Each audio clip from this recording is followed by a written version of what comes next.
situation. You've all had direct contact with the N.B.Es. N.B.E? Non-biological extraterrestrials. Try and keep up with the acronyms. What you're about to see is totally classified.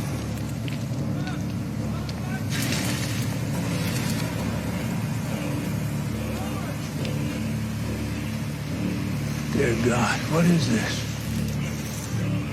We think when he made his approach over the North Pole, our gravitational field screwed up his telemetry. He crashed in the ice, probably a few thousand years ago. We shipped him here to this facility in 1934.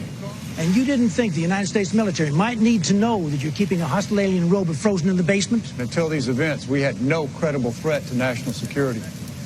Well, you got one now. So why Earth? It's the Allspark. Allspark? What is that? Well, yeah, they came here looking for some sort of cube-looking thing. Anyway, Mr. N.B.E. here, a.k.a. Megatron, that's what they call him. He's pretty much the harbinger of death, wants to use the cube to transform human technology to take over the universe.